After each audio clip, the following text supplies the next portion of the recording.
동물농장. 글 조지 오웰.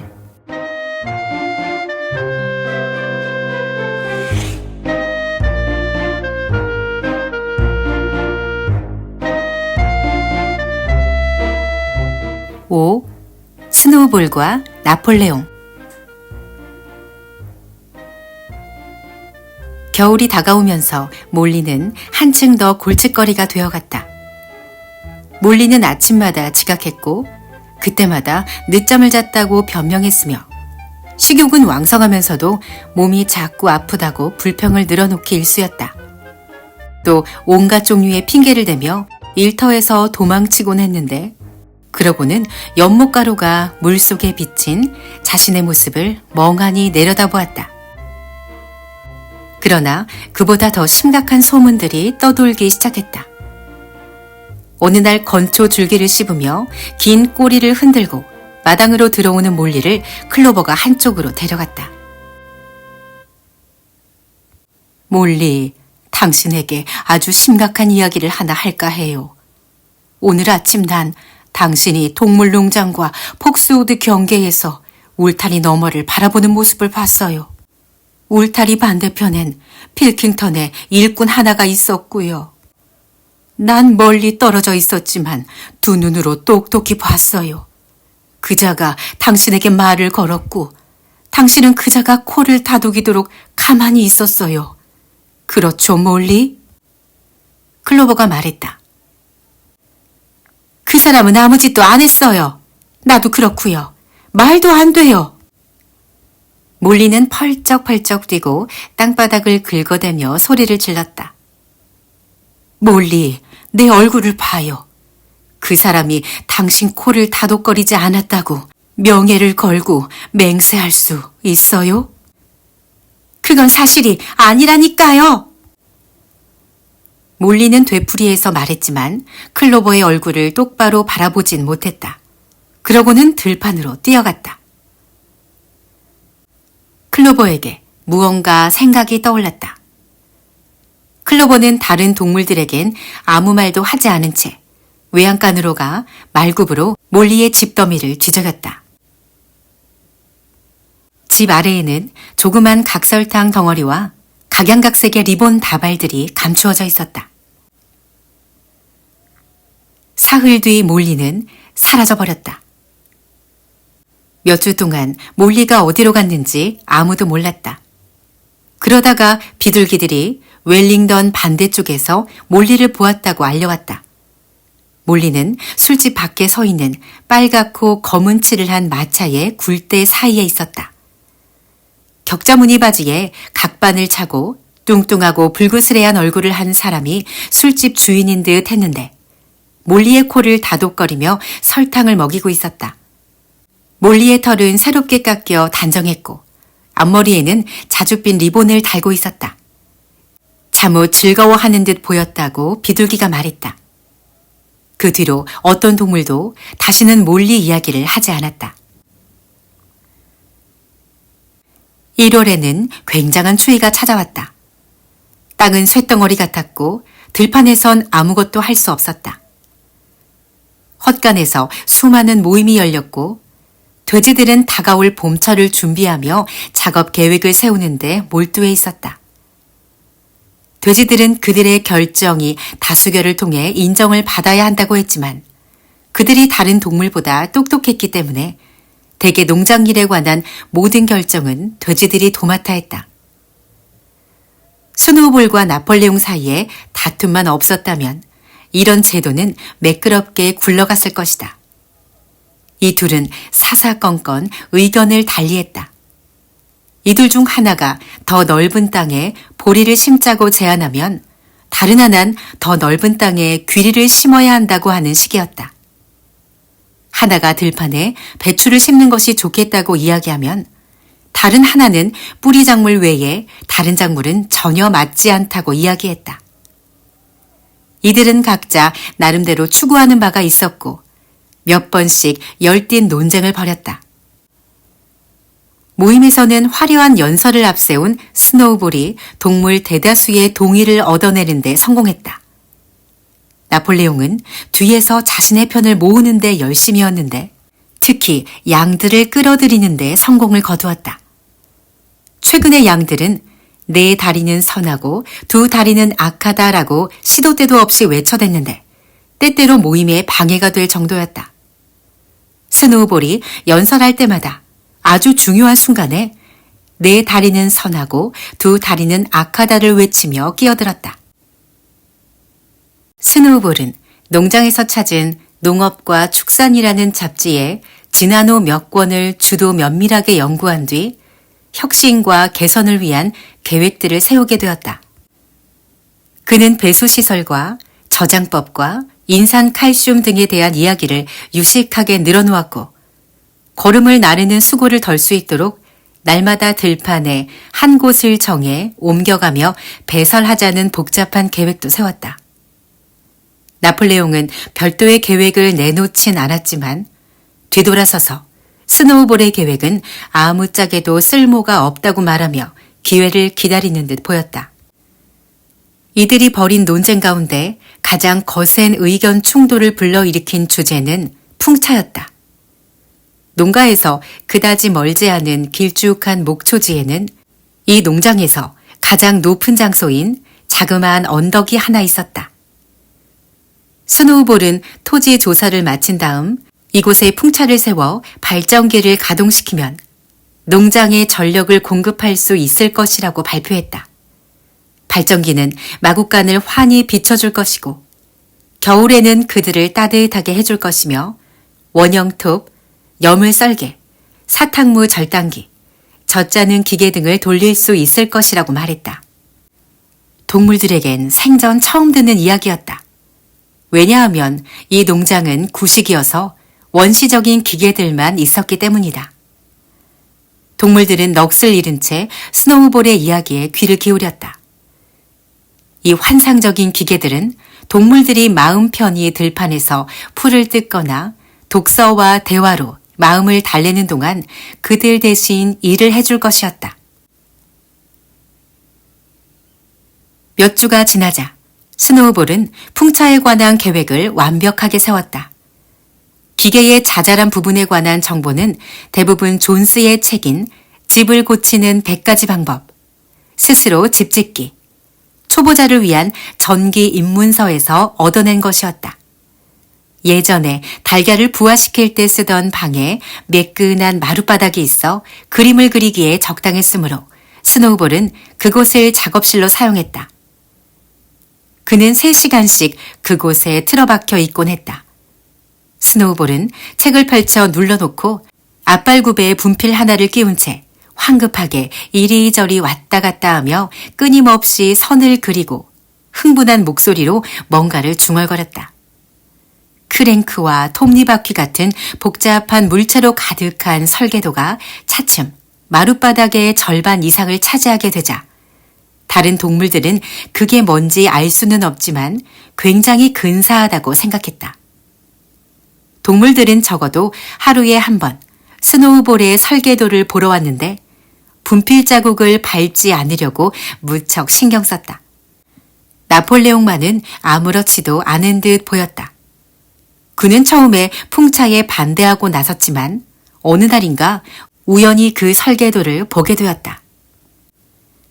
나폴레옹은 부하실을 묵직한 걸음으로 거닐다 설계도의 세부 사항을 꼼꼼히 훑어보곤 설계도에 대고 코를 한두 번 킁킁거리고 나서 한동안 곁눈질로 그것들을 살펴보았다. 그러고 나서 갑자기 한 발을 쳐들더니만 설계도 옆에다 오줌을 싸곤 한마디 말도 없이 가버렸다. 농장 전체가 풍차 문제로 심각하게 분열되었다. 스노우볼도 풍차를 세우는 것이 어려운 사업이라는 점은 인정했다. 돌을 날라 벽도 쌓아야 하고 풍차 날개도 만들어야 하는 데다 발전기와 전선들도 필요했다. 하지만 스노우볼은 이것들을 어떻게 구하겠다는 말은 하지 않았다. 그러면서도 1년 안에 모든 것이 가능하다고 주장했다. 풍차가 있으면 동물들은 많은 힘을 들이지 않아도 되며 일주일에 3일만 일하게 될 거라고 이야기했다. 하지만 나폴레옹은 지금 정말로 필요한 것은 식량 생산을 늘리는 것이기 때문에 풍차를 만드는 데 시간을 낭비하면 굶어 죽게 될 거라고 말했다. 동물들은 스노우볼을 앞장 세워 3일만 일하자라는 구호와 나폴레옹을 앞세워 여물통을 가득 채우자라는 표어를 내걸고 두 파로 나뉘었다. 어느 쪽에도 속하지 않은 동물은 벤자민 뿐이었다. 그는 식량이 풍부해질 것이라는 말과 풍차가 일손을 덜어줄 것이라는 말 중 어느 쪽도 믿으려 들지 않았다. 풍차가 있든 없든 언제나 그랬듯 삶은 고통스러울 것이라고 했다. 풍차 논쟁 말고도 농장을 지키는 문제 또한 풀어야 할 숙제였다. 인간들이 외양간 전투에서 패배했다고 해도 농장을 되찾으려는 시도를 포기하지 않을 것이며 존스가 또다시 쳐들어올 것이라는 사실을 모두 알고 있었다. 사방에 인간들이 졌다는 소식이 퍼져나갔고 이웃 농장의 동물들은 전보다 더 말을 듣지 않았기 때문에 인간들로선 그럴 수밖에 없었다. 여느 때처럼 스노우볼과 나폴레옹은 의견 일치를 보지 못했다. 나폴레옹은 동물들이 무기를 갖고 훈련해야 한다고 주장했다. 그러나 스노우볼은 더 많은 비둘기를 날려보내 다른 농장에 있는 동물들이 반란을 일으키도록 선동해야 한다고 했다. 나폴레옹은 동물들이 스스로 지키지 못하면 정복당할 것이라고 주장했고 스노우볼은 사방에서 반란이 일어나면 동물 농장이 굳이 방어할 필요가 없을 것이라고 역설했다. 동물들은 나폴레옹 말에 귀 기울였다가 다시 스노우볼에게 귀 기울이기를 반복하며 도대체 어느 쪽이 옳은지 마음의 결정을 내리지 못했다. 사실 동물들은 그때그때 말하는 쪽의 의견에 끌려 고개를 끄덕이곤 했다. 마침내 스노우볼 계획에 막을 올릴 날이 되었다. 다음 일요일 모임에서 풍차 작업을 시작해야 할지 말아야 할지 투표를 하기로 했다. 동물들이 큰 헛간에 모이자 스노우볼은 중간중간 양떼가 외치는 소리에 방해를 받으면서도 풍차 건설이 필요한 이유들을 내놓았다. 그러자 나폴레옹이 일어나 풍차는 말도 안 되는 계획이기 때문에 모두 풍차 건설에 찬성해서는 안 된다고 꽤나 차분하게 말하곤 곧바로 다시 앉았다. 그는 30초도 안 되는 짧은 시간 동안 연설했고 결과에 무관심한 듯 보였다. 그러자 스노우볼이 벌떡 일어서더니 또다시 외치기 시작하는 양들에게 소리를 지르곤 풍차 계획에 동의해야 한다고 열정적으로 부르짖었다. 이때까지 똑같이 반반으로 의견이 나뉘어 있던 동물들은 순식간에 스노우볼의 열변에 사로잡혀버렸다.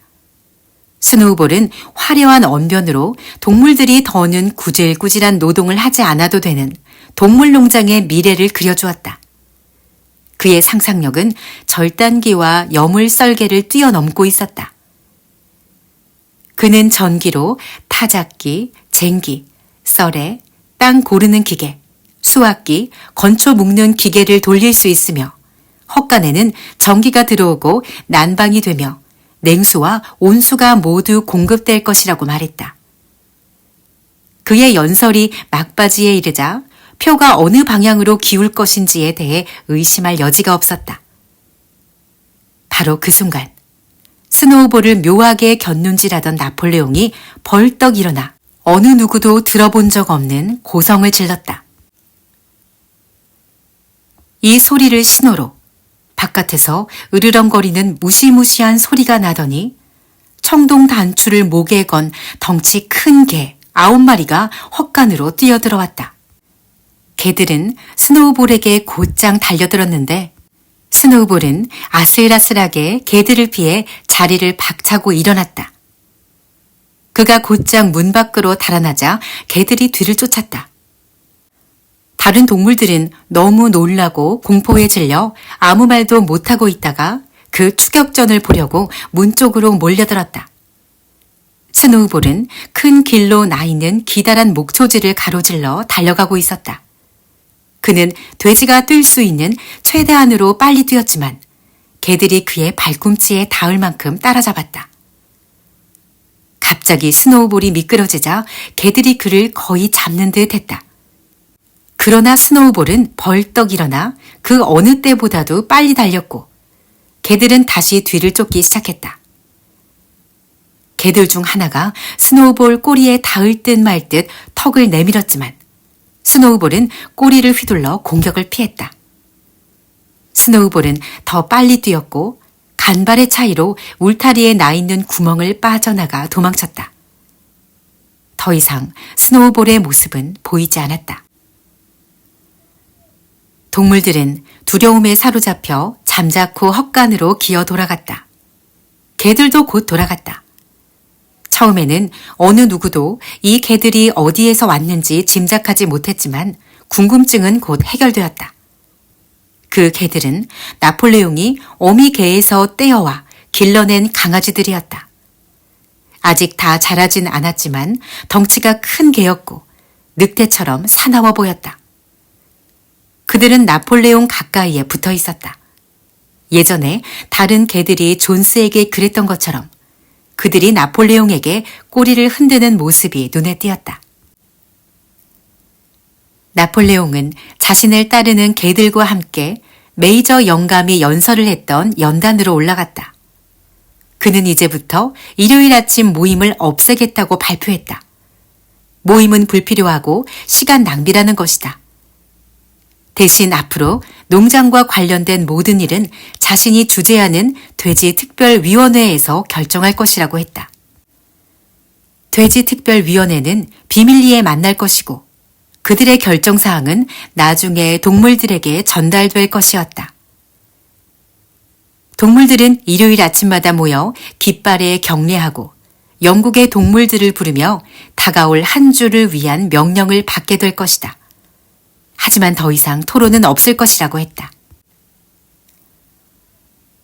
동물들은 스노우볼이 쫓겨나자 엄청난 충격을 받았는데 이 발표를 듣고 나선 더 실망하고 말았다. 반박할 말을 생각해낼 수 있었다면 몇몇은 항의했을 것이다. 복서조차도 혼란스러워했다. 그는 귀를 쫑긋 세운 채 여러 번 앞머리를 흔들며 생각을 정리하려고 애썼다. 하지만 끝내 아무 말도 떠오르지 않았다. 몇몇 돼지들만 조목조목 따지고 나섰다. 앞쪽 줄에 있던 젊은 돼지 4마리가 날카롭게 소리치며 반대 의사를 밝히다가 이내 벌떡 일어나 한꺼번에 말하기 시작했다. 그러나 나폴레옹 옆에 앉아있던 개들이 엄청나게 위협적인 소리로 으르렁거리자 돼지들은 곧 입을 다물었고 다시 주저앉았다. 양들이 큰 소리로 내 다리는 선하고 두 다리는 악하다를 거의 15분 동안이나 외쳐대자 더 이상 다른 의견이 나오지 못했다.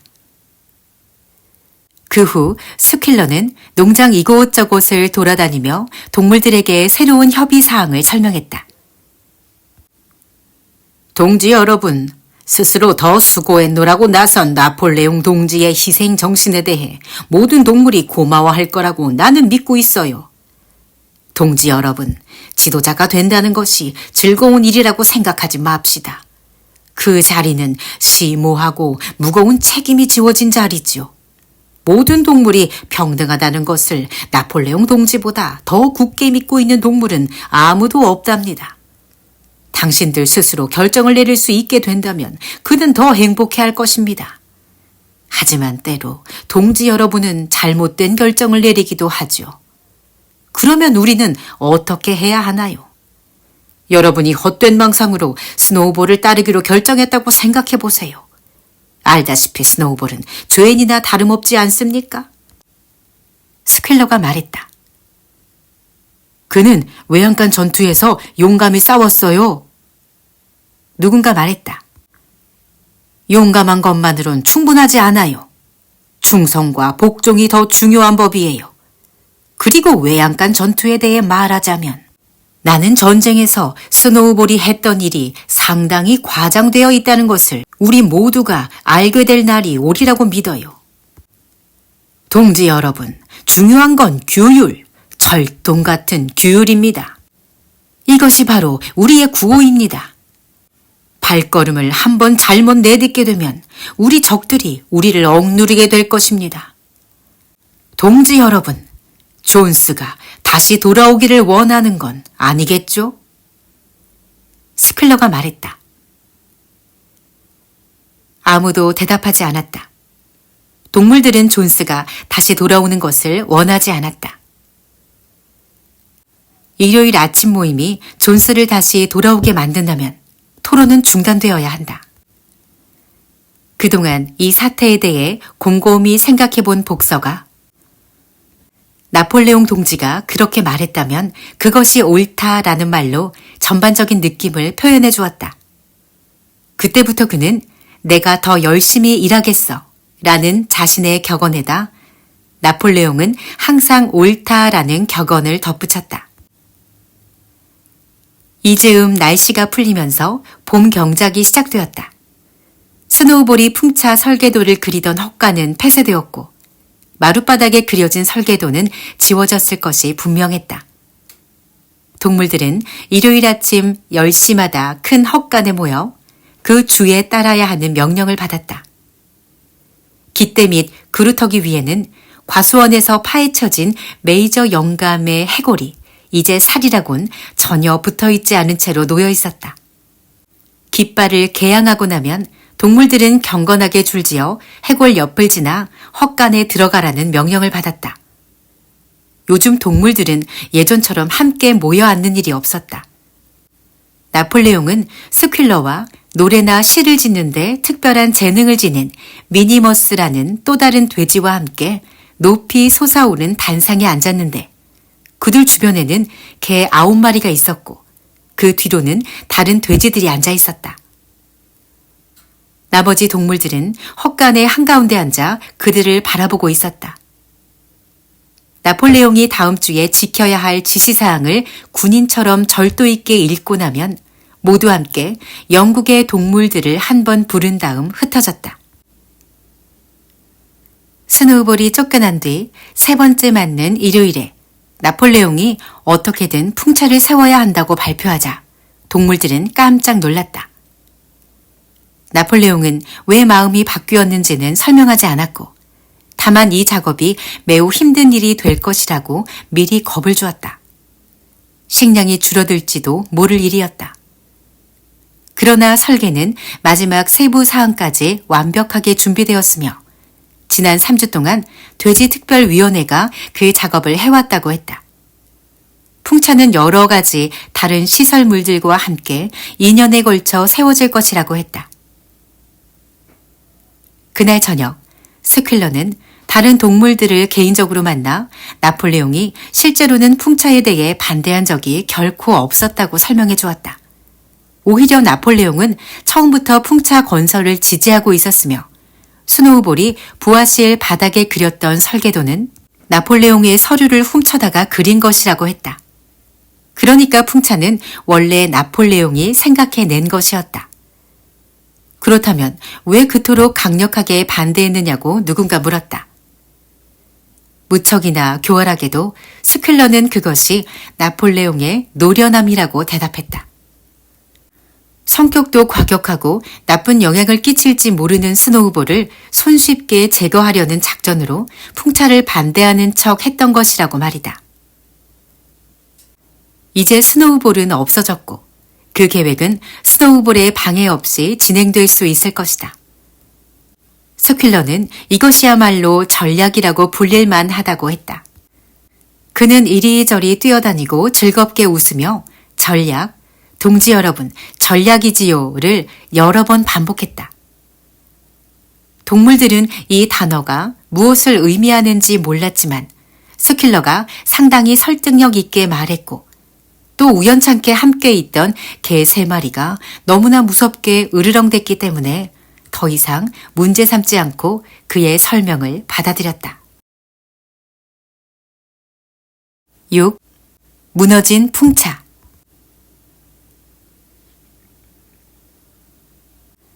그의 모든 동물이 노예처럼 일했다.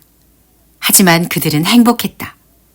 자신들이 하는 모든 일은 자신들과 다음 세대를 위한 것이지 게으르고 착취하는 인간들을 위한 것이 아니었기 때문이다.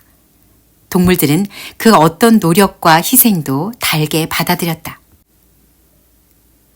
봄, 여름 내내 한 주에 60시간이나 일했는데 8월이 되자 나폴레옹은 일요일 오후에도 일을 해야 한다고 발표했다. 일을 할지 안 할지는 각자의 뜻에 맡기겠지만 일을 하지 않는 동물은 양식을 절반만 받게 된다고 했다. 그렇게 쉬지 않고 일을 하는데도 몇 가지 일들은 손도 대지 못한 상황이었다.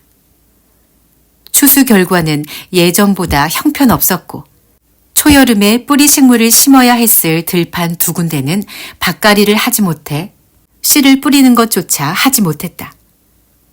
모두 다가올 겨울이 힘든 시기가 될 것이라고 생각했다.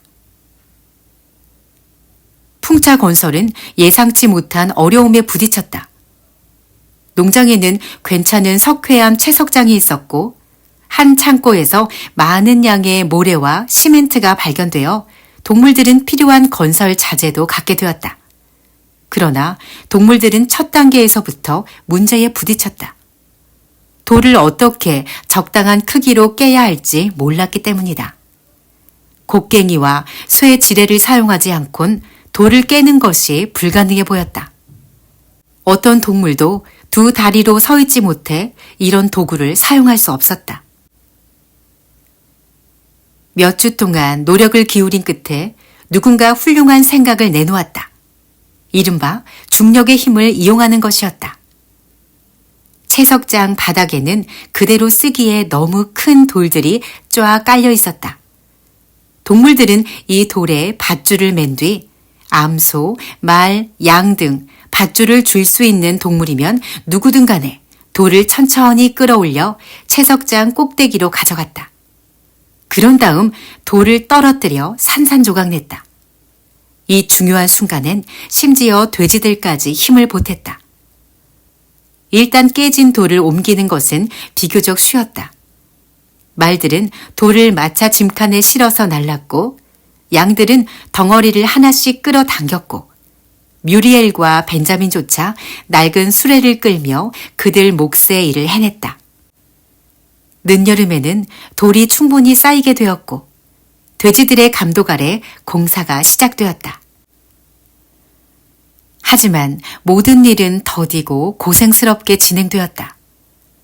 돌을 채석장 꼭대기까지 끌어올리는데 많은 힘이 들었으므로 단 하나를 옮기는데도 온종일이 걸리는 날이 부지기수였다.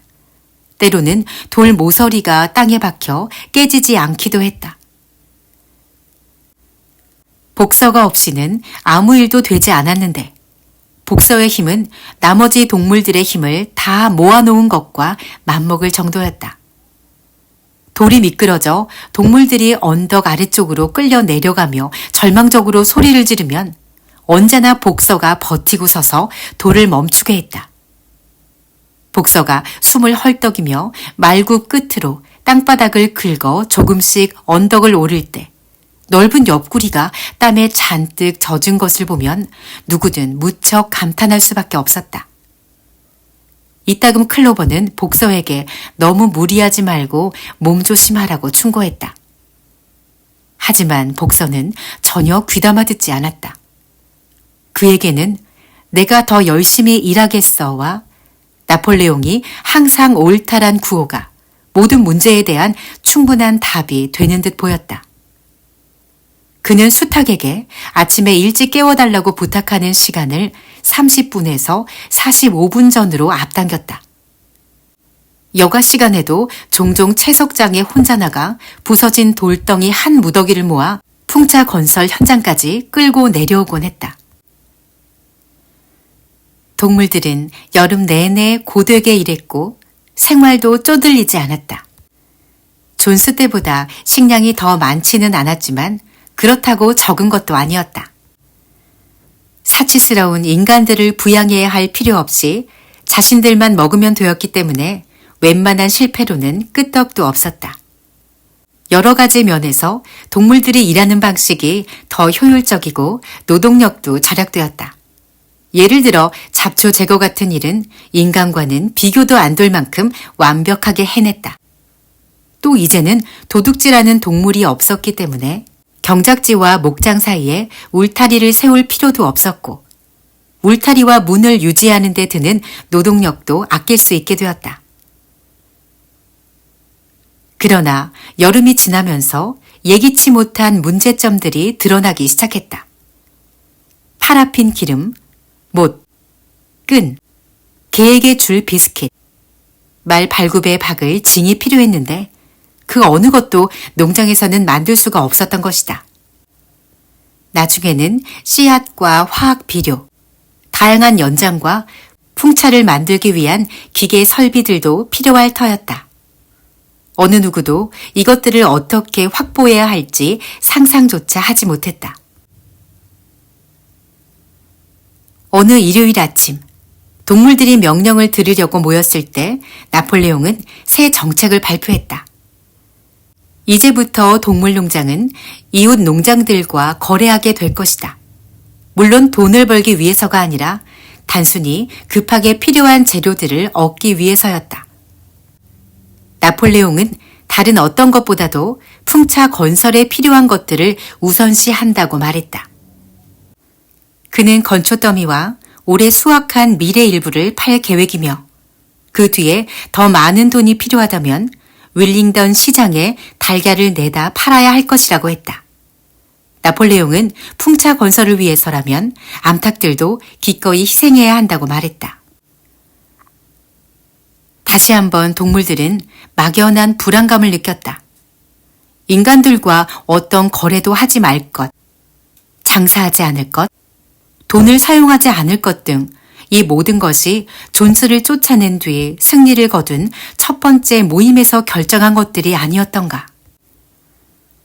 모든 동물이 이 사항들을 결정했던 날을 기억하고 있다. 적어도 그들은 기억하고 있다고 생각했다.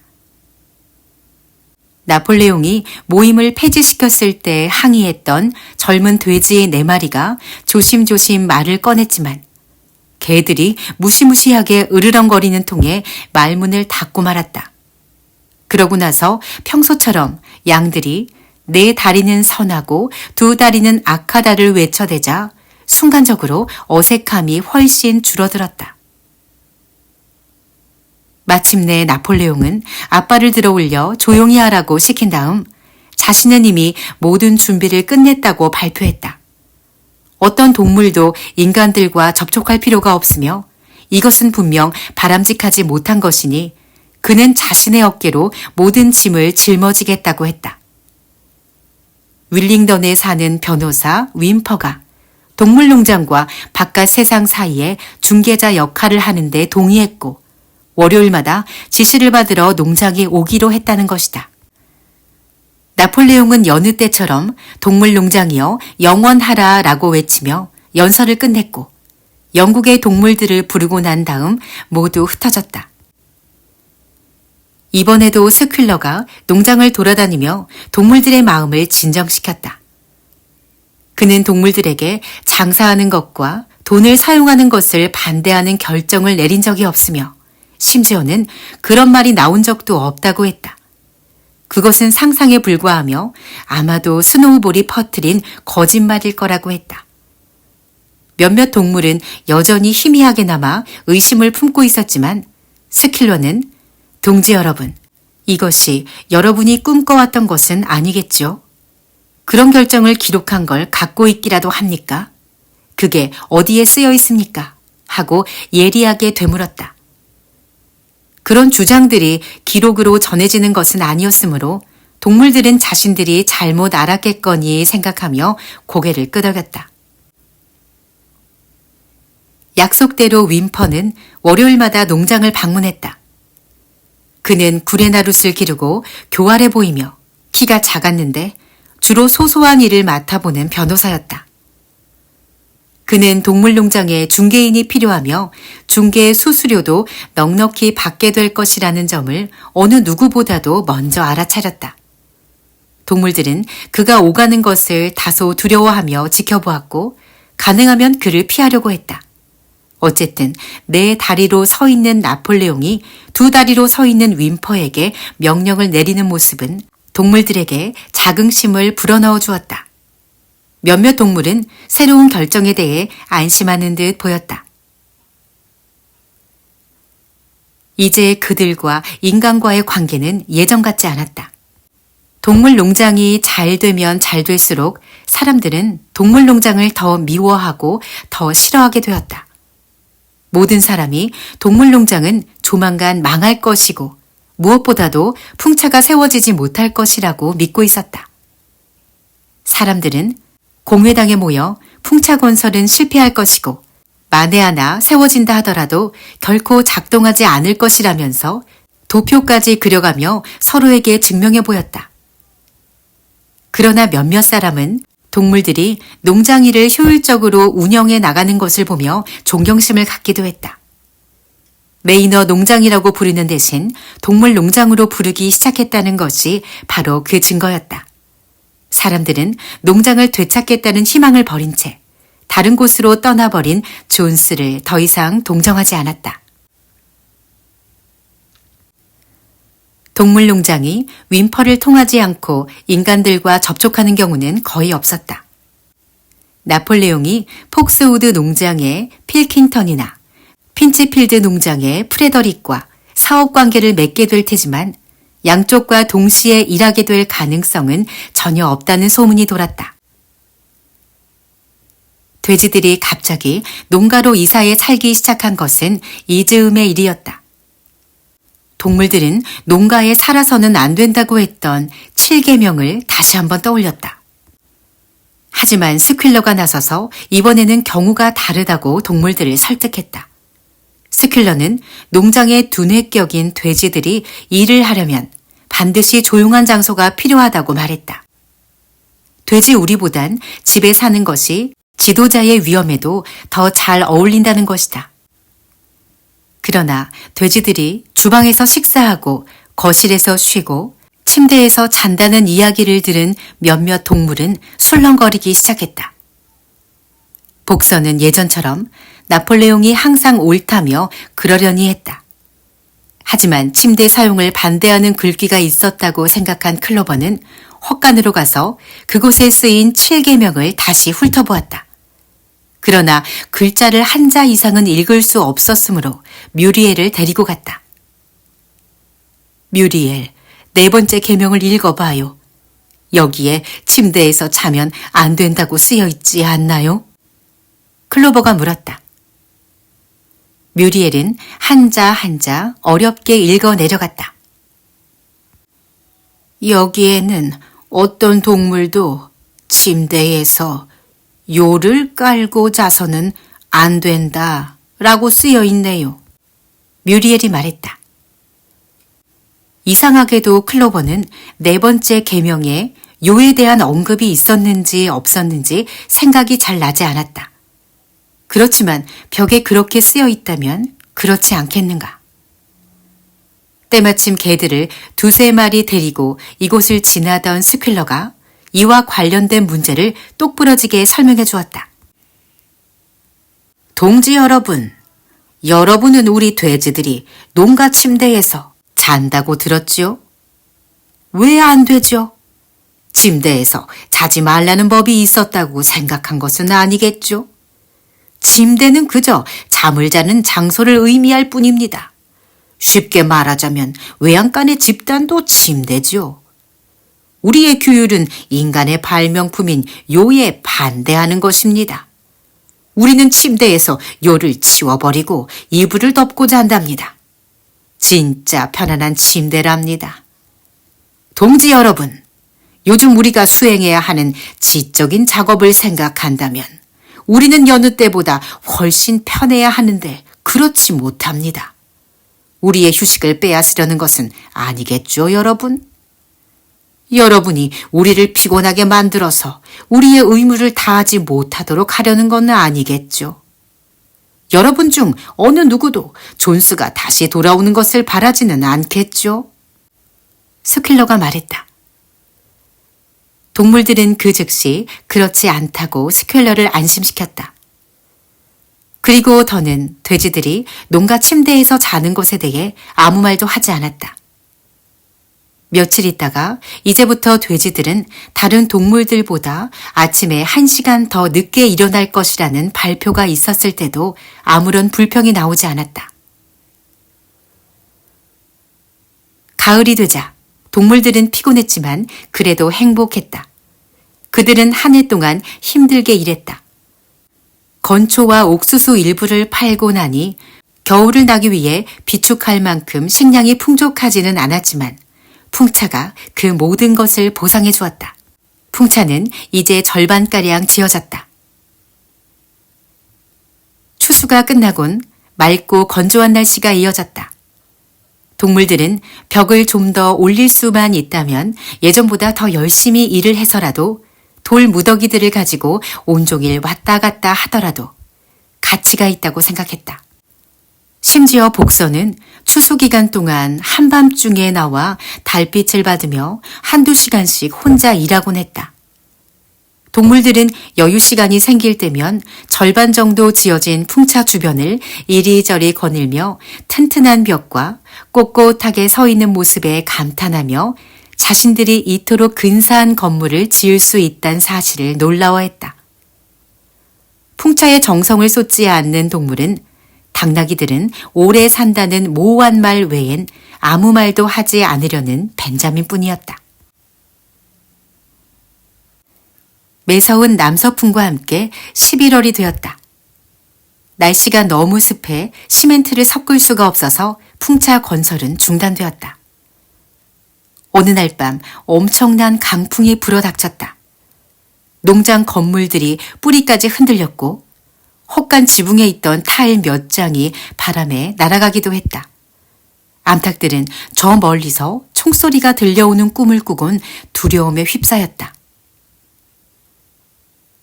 다음 날 아침, 동물들은 헛간 밖으로 나와 깃대가 바람에 쓰러져 있고 과수원 아래쪽에 느릅나무가 무처럼 뽑혀 있는 광경을 보게 되었다. 사방을 둘러보던 동물들은 곧 절망에 찬 비명을 질렀다. 끔찍한 광경이 그들 눈에 들어왔다. 풍차가 완전히 무너져 버린 것이다. 모두 풍차 쪽으로 달려갔다. 좀처럼 걸어다니지 않던 나폴레옹도 다른 동물들보다 앞서 뛰어갔다. 그렇다.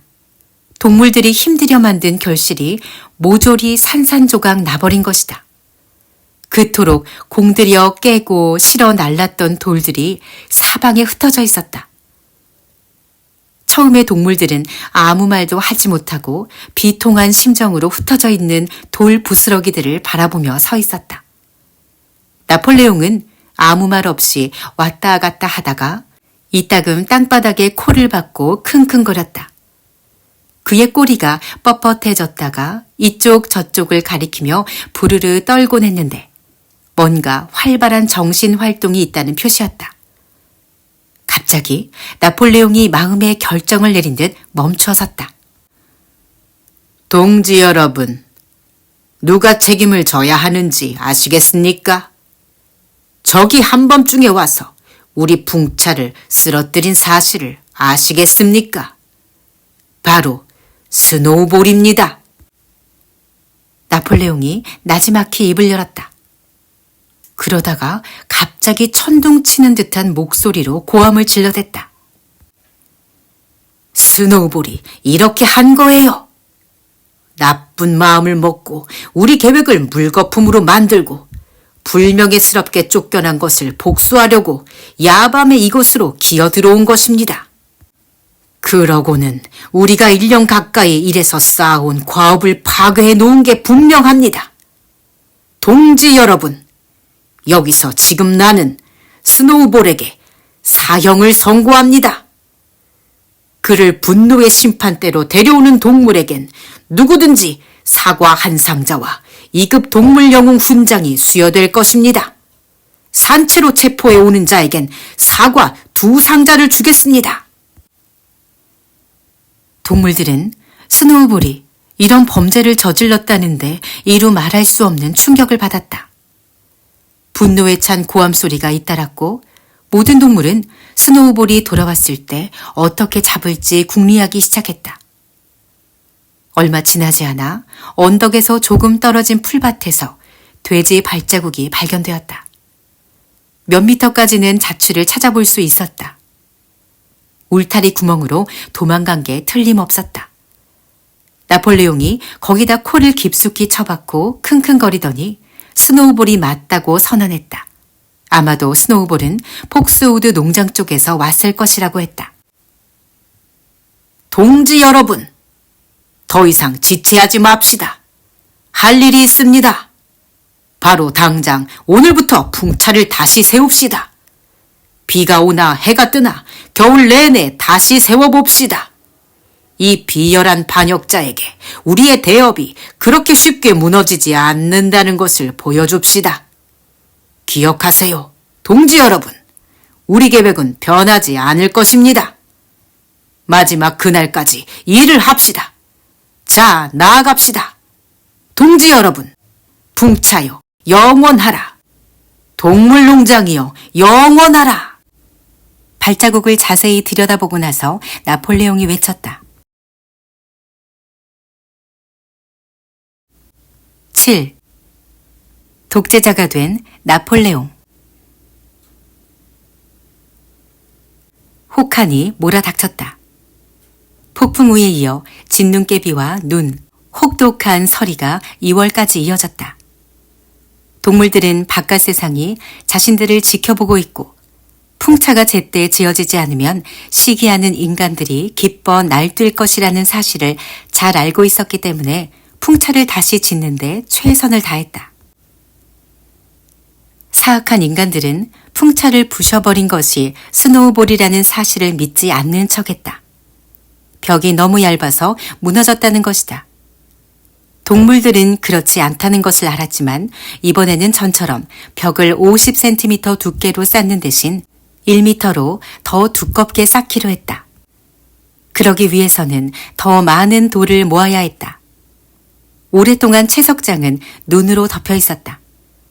건조하고 서리가 내렸는데도 불구하고 어느 정도 일이 진행되긴 했지만 동물들은 너무나 혹독한 작업에 지쳐 예전처럼 희망을 느낄 수 없었다.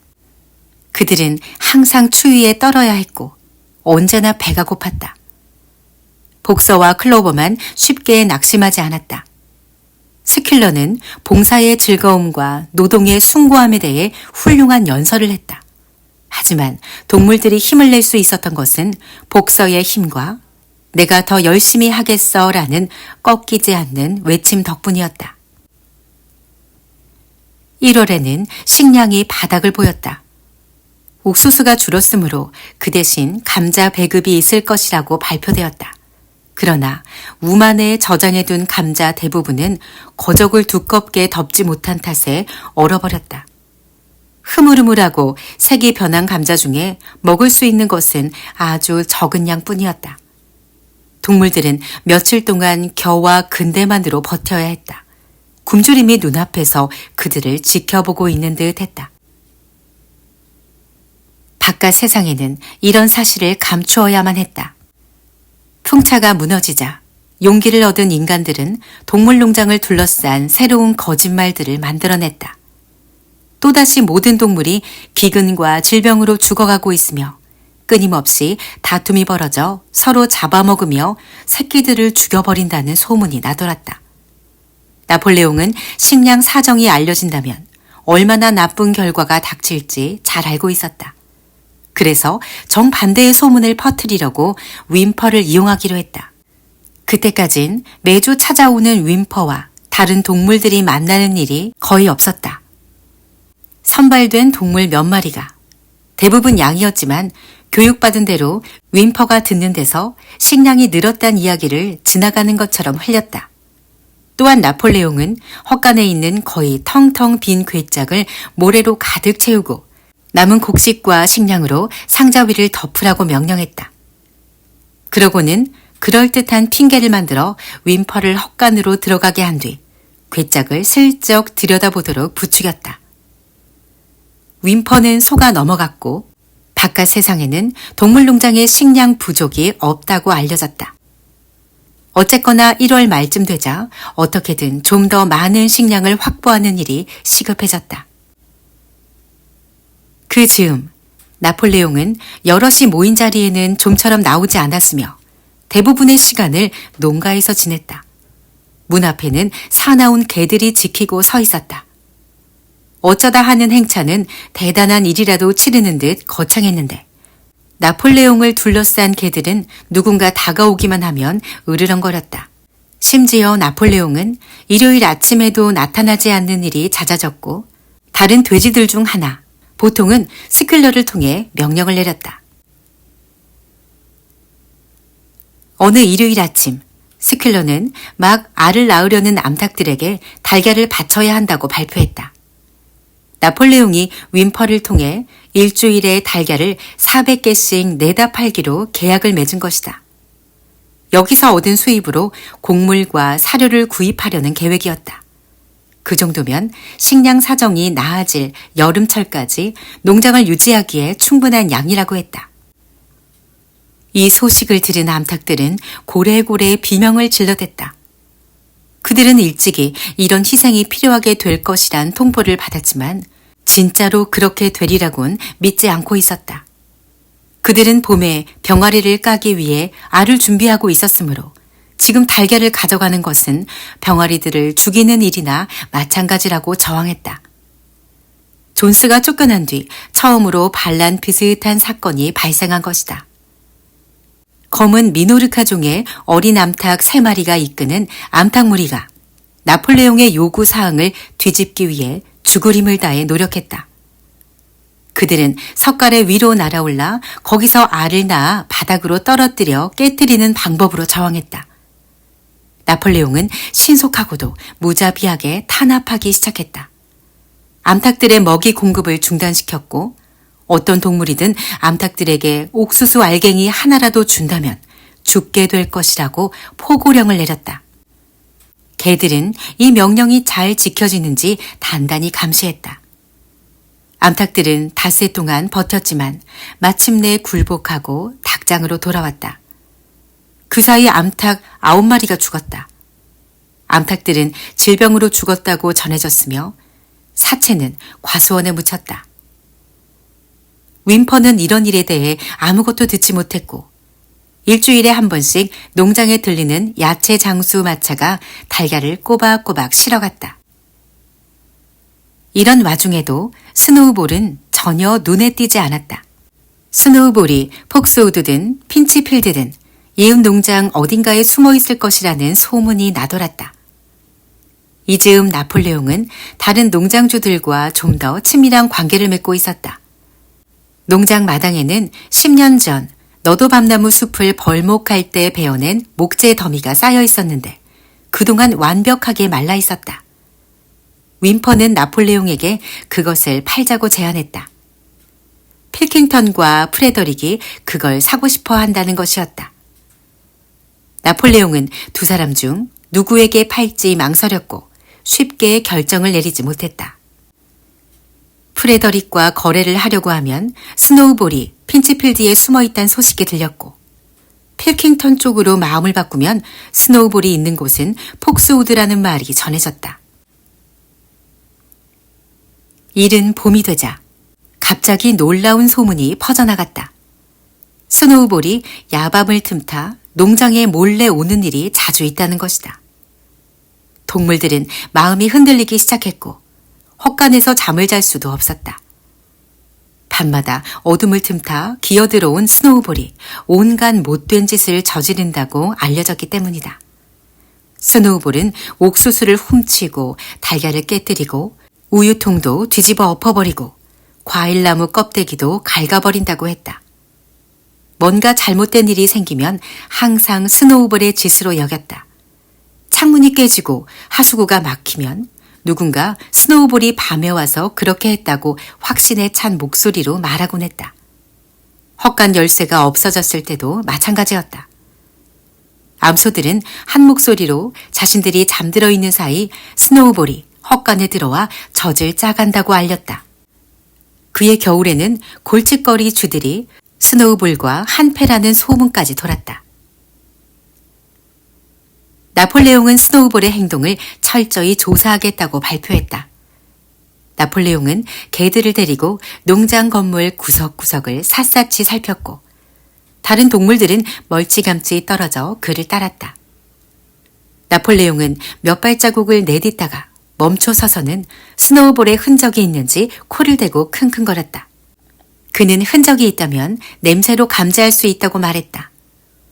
나폴레옹은 모든 모퉁이, 헛간, 외양간, 닭장, 채소밭을 킁킁거리며 다닌 끝에 거의 모든 곳에서 스노우볼의 흔적을 찾아냈다. 나폴레옹은 코를 땅바닥에 대고 몇 차례 깊은 숨을 들이마시곤 무시무시한 목소리로 외쳤다. 스노우볼이다! 그놈이 여기 있다! 분명히 그의 냄새다! 개들은 스노우볼이라는 말만 듣고도 소름 끼치는 소리로 으르릉거리며 어금니를 드러냈다. 동물들은 엄청난 공포에 휩싸였다. 스노우볼은 보이지 않는 그늘을 들이우며 공기 속에 퍼져 있다가 온갖 종류의 해를 끼치는 것처럼 보였다. 그날 밤 스큘러는 동물들을 불러 모은 뒤 잔뜩 놀란 표정을 지으며 심각한 소식을 전하겠다고 말했다. 동지 여러분, 무시무시한 일이 생겼습니다. 스노우볼이 핀치필드 농장의 프레더릭에게 자기 자신을 팔곤 우리를 공격하려고 일을 꾸미고 있어요. 우리에게서 농장을 빼앗아가려는 속셈이지요. 공격이 시작되면 스노우볼이 그자의 안내자 역할을 하게 될 것입니다.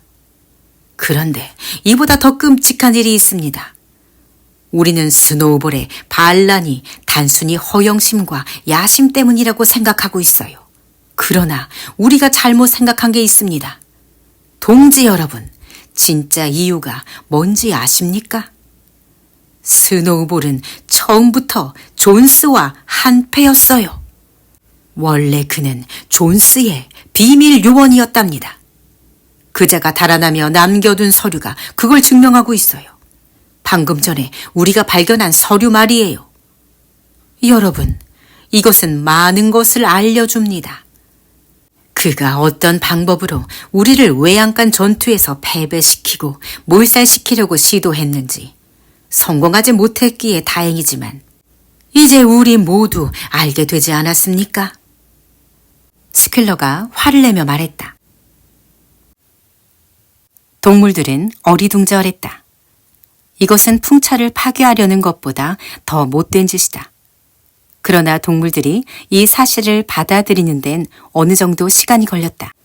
모두 외양간 전투에서 스노우볼이 앞장서서 공격했던 것을 보았고 때마다 그들을 모아서 용기를 주고 격려했던 것. 존스의 총알에 스쳐 다쳤을 때조차 한순간도 멈추지 않았던 것을 기억했기 때문이다. 스노우볼이 처음부터 존스 편이었다는 것은 정말로 이해할 수 없었다. 웬만해서는 질문하지 않는 복서조차 당황스러웠다. 그는 앞발을 꿇고 앉아 눈을 감고 생각을 정리하느라 했었다. 믿을 수 없어요. 스노우볼은 외양간 전투에서 용감히 싸웠단 말이에요. 내가 직접 봤어요. 그래서 그에게 곧바로 1급 동물 영웅이라는 호칭을 주지 않았나요? 복서가 물었다. 동지 여러분, 그게 바로 우리 실수였어요. 우리가 찾아낸 비밀 문서에 쓰여 있듯 그는 우리를 파멸로 이끌려고 했습니다. 그렇지만 그는 다치기도 했어요. 우리 모두 그가 피 흘리는 것을 보았어요. 복서가 말했다. 그것도 계략의 일부였지요. 존스의 총알은 단지 그를 스쳤을 뿐입니다. 당신들이 읽을 수만 있다면 그의 글을 보여줄 수도 있어요. 그 계략에 따르면 스노우볼은 아주 중요한 순간에 우리에게 도망가라는 신호를 보내고 이 농장을 적에게 넘겨주려고 했어요. 거의 성공할 뻔했지요. 동지 여러분, 만약 우리의 영웅인 지도자 나폴레옹 동지가 없었더라면 그가 성공을 거두었겠죠. 존스와 일꾼들이 마당에 들어온 순간 스노우볼이 갑자기 돌아서서 도망쳐버리고 많은 동물이 뒤따라갔던 이 일을 기억하고 있지 않습니까? 그리고 모두가 공포에 사로잡혀 얼이 빠져 있을 때 나폴레옹 동지가 인간에게 죽음을 이라고 외치며 앞으로 뛰어나가 존스의 다리를 물어뜯었던 것을 기억하지 않습니까? 분명히 기억하고 있을 텐데요. 스퀼러는 이리저리 뛰어다니며 소리쳤다. 스퀼러가 그 장면을 아주 생생하게 묘사하자 동물들은 그런 일들이 기억나는 것 같기도 했다. 어쨌든 그들은 아주 급박하게 돌아가던 순간에 스노우볼이 돌아선 것만은 기억하고 있었다. 그렇지만 복서는 여전히 불안했다. 나는 스노우볼이 처음부터 반역자였다곤 생각하지 않아요. 그 뒤로 완전히 달라졌다고 하더라도 말이에요. 외양간 전투에서 그는 분명히 훌륭한 전우였어요. 복서가 말했다. 우리 지도자 나폴레옹 동지는 처음부터 스노우볼이 존스의 첩자라는 걸 확신하고 있었습니다. 반란에 대한 구상이 있기 훨씬 오래전부터 말입니다. 스퀼러는 아주 천천히 그리고 확신에 찬 목소리로 말했다. 아, 그렇다면 다른 얘기네요. 나폴레옹이 그렇게 말했다면 그게 옳은 거예요. 복서가 말했다. 동지 여러분, 바로 그런 정신 자세를 가져야 합니다. 스퀼러가 외쳤다. 하지만 그는 아주 험상궂고 작은 눈으로 복서를 매섭게 바라보고 있었다. 스퀼러는 뒤돌아서 몇 걸음 가다 곧 멈추어 서서 아주 인상적으로 덧붙였다. 나는 모든 동물이 눈을 크게 뜨고 있기를 바랍니다. 왜냐하면 이 순간에도 스노우볼의 첩자들이 우리 속에 숨어 있기 때문이죠. 우린 그렇게 생각할 만한 타당한 근거를 갖고 있어요. 사흘이 지난 늦은 오후, 나폴레옹이 동물들에게 모두 마당에 모이라고 명령했다. 동물들이 모이자 훈장 2개를 매단 나폴레옹이 이리저리 뛰어다니는 개들을 거느리고 나타났다. 개들은 으르렁거리며 동물들의 등골을 오싹하게 만들었다. 어쩐지 끔찍한 예감이 든 동물들은 자기 자리에서 아무 말 없이 움츠리고 있었다. 나폴레옹은 동물들을 훑어보며 근엄하게 서서 높고 날카로운 목소리로 이야기를 시작했다. 그 순간 개들이 튀어나오더니 젊은 돼지 4마리에게 덤벼들어 귀를 물어뜯곤 아프고 무서워서 꾀꾀거리는 돼지들을 나폴레옹의 발 아래로 끌고 갔다. 돼지들의 귀에서 피가 흘러내렸고 피맛을 본 개들은 한동안 미친 듯이 날뛰었다. 그러다가 그들 중 3마리가 복서에게 덤벼들자 모든 동물이 깜짝 놀랐다. 복서는 이들이 덤벼드는 것을 보자 말굽을 앞으로 내밀어 공중에서 개 1마리를 붙잡아 땅바닥에 내리꽂았다. 개는 살려달라고 비명을 질렀고 다른 2마리는 다리 사이로 꼬리를 내리곤 도망쳐버렸다. 복서는 그 개를 죽여야 할지 살려야 할지 몰라서 나폴레옹을 바라보았다. 나폴레옹은 황급히 표정을 바꾸고 복서에게 개를 놔주라고 날카로운 목소리로 명령했다.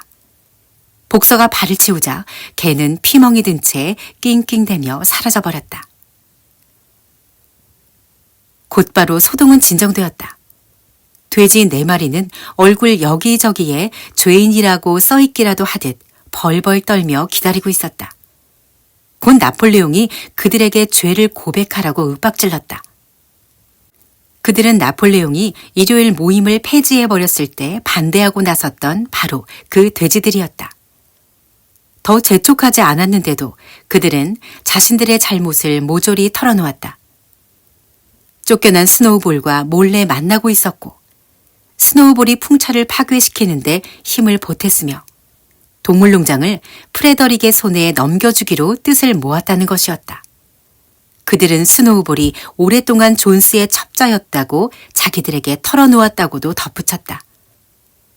돼지들이 자백을 마치자마자 개들이 즉시 달려들어 목을 물어 뜯어버렸다. 나폴레옹은 무시무시한 목소리로 다른 동물들에게 더 자백할 것이 없느냐고 물었다. 달걀 문제로 반란이 일어났을 때 앞장섰던 암탉 3마리가 걸어 나오더니 꿈속에서 스노우볼이 나와 나폴레옹의 명령을 어기도록 자기들을 부추겼다고 말했다. 그들 또한 도살당하고 말았다. 그 다음에는 거위 1마리가 나와 작년 추수 때 옥수수 6알을 숨겨두었다가 밤에 몰래 먹었노라고 자백했다. 그 뒤에는 양 1마리가 나와 스노우볼이 시켜서 마시는 우물에다 오줌을 누웠다고 자백했다.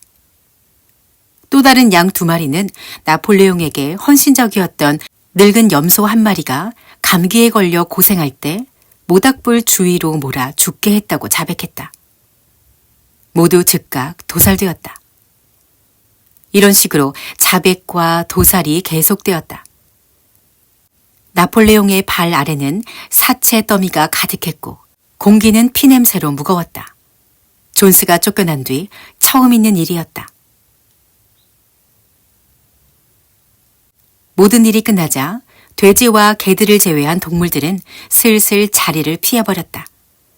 바들바들 떠는 동물들은 비참해 보였다. 그들은 스노우볼과 결탁한 동물들이 저지른 배신과 그들이 방금 목격한 잔인한 보복 중에서 어느 것이 더 충격적인지 알 수 없었다. 옛날에도 이와 같은 도살 장면들을 보긴 했지만 지금은 동물들 사이에서 일어난 일이기 때문에 훨씬 더 끔찍하게 느껴졌다. 존스가 농장을 떠난 뒤 지금까지 어떤 동물도 다른 동물들을 죽이지 않았다. 쥐 1마리조차 죽인 일이 없었다. 나폴레옹이 동물들에게 모이라고 하기 바로 직전 갑자기 사라진 고양이를 제외하고 모든 동물이 절반 정도 지어진 풍차가 서 있는 작은 언덕으로 올라갔다. 클로버, 뮤리엘, 벤자민, 암소, 양, 거위와 암탉 무리들은 하나같이 서로의 온기를 느끼려고 모인 것처럼 바싹 붙어 앉았다. 한동안 어느 누구도 입을 열지 않았다. 복서만 서 있었다. 그는 안절부절 못하고 왔다 갔다 하면서 검은 꼬리를 흔들어댔는데 옆구리에 꼬리가 스치면 화들짝 놀라 조그맣게 한숨을 내쉬곤 했다. 마침내 그가 입을 열었다. 이해할 수 없어요. 이런 일이 우리 농장에서 일어났다는 게 믿기지 않아요. 우리에게 뭔가 문제가 있는 게 틀림없어요. 내가 보기엔 더 열심히 일하는 것밖엔 해결책이 없어요. 이제부터 난 아침에 1시간씩 더 일찍 일어나겠습니다. 그러고는 뚜벅뚜벅 걸어 채석장으로 향했다.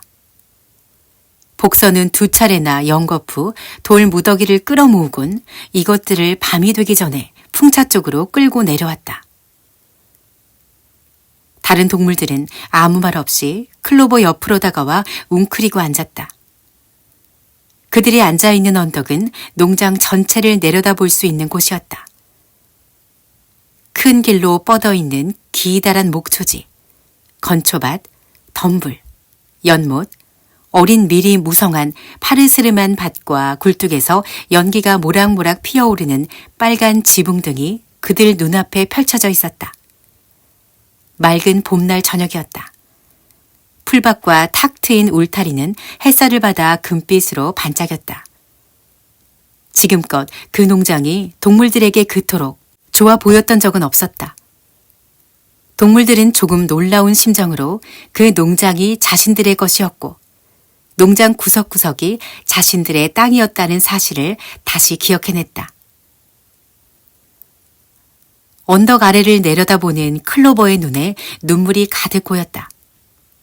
클로버가 자신의 생각을 말로 표현할 수 있다면 자신들이 몇 해 전 인간들을 뒤집어 엎기로 했을 때 목표로 한 것은 이런 모습이 아니었다고 말했을 것이다. 메이저 영감이 처음 동물들에게 반란을 일으키도록 부추겼던 그날 밤. 이 공포와 사륙의 장면은 자신들이 원했던 것이 아니다. 클로버는 미래에 대한 일종의 밑그림을 가지고 있었다. 그것은 배고픔과 채찍이 없이 모두가 평등하고 각자 자신의 능력에 맞게 일하는 것이었다. 메이저 영감의 연설이 있던 그날 밤, 자신이 앞발을 들어 길 잃은 새끼 오리들을 감싸 안아준 것처럼 강한 자가 약한 자를 보호해주는 그런 동물 사회 말이다. 하지만 동물들은 솔직히 터놓고 이야기하려 들지 않았고 사납게 으르렁거리는 개들이 이리 뛰고 저리 뛰는 가운데 동지들이 놀라운 범죄 사실을 자백하고 그 자리에서 갈갈이 찢겨 죽임을 당하는 것을 목격하기에 이른 것이다. 클로버는 마음속에 반란이나 불복종이라는 것을 담아본 적이 없었다. 클로버는 동물들의 삶이 존스 때보다 훨씬 나아졌다고 생각했다. 그리고 무엇보다도 인간이 되돌아오는 것을 막을 필요가 있었다. 클로버는 무슨 일이 일어나든 간에 충실히 그리고 열심히 일하며 자신에게 주어진 명령들을 지키고 나폴레옹을 따라갈 것이다. 하지만 자신과 다른 모든 동물이 희망하며 애써온 것은 지금과 같은 상황을 막기 위해서가 아니었다. 그들이 풍차를 짓고 존스의 총에 맞섰던 것도 이런 것을 위해서는 아니었다. 말로 할 순 없지만 클로버의 생각은 그랬다. 결국 클로버는 말로 표현하는 대신 영국의 동물들을 부르기 시작했다. 클로버 곁에 앉아있던 다른 동물들도 그 노래를 천천히 3번이나 불렀다. 전에는 그렇게 구슬프게 불러본 적이 한 번도 없었다. 3번째 노래가 끝났을 때 스큘러가 개 2마리를 데리고 뭔가 중요한 것을 말할 것처럼 다가왔다. 그는 나폴레옹 동지의 특별 포고령으로 영국의 동물들 노래가 폐지되었다고 알렸다. 지금부터 그 노래는 금지된 것이다. 동물들은 깜짝 놀랐다. 왜요? 뮤리엘이 물었다. 동지 여러분, 그 노래는 더 이상 필요 없어요. 영국의 동물들은 반란의 노래입니다. 그러나 이제 반란은 끝났습니다. 오늘 오후 반역자들을 처형한 게 대단원의 마귀였지요. 안팎의 적들이 모두 물러간 겁니다. 우리는 영국의 동물들의 앞으로 다가올 더 좋은 사회를 바라는 마음을 담았던 것입니다. 하지만 이제는 그런 사회가 건설되지 않았습니까? 그러니 이 노래를 부를 이유가 없다는 것이 분명해졌습니다. 스큘러가 단호하게 말했다. 그들은 두려웠지만 몇몇 동물은 저항하려고 했다. 그러나 바로 이 순간 양들이 일어나 여느 때처럼 내 다리는 선하고 두 다리는 악하다라고 시끄럽게 외쳐댔다. 아우성이 몇 분간 계속되자 노래에 대한 토론은 더 이상 지속될 수 없었다. 영국의 동물들은 그 뒤로 들을 수 없게 되었다. 대신 시를 쓰는 미니무스가 다음과 같이 시작되는 다른 노랫말을 작곡했다.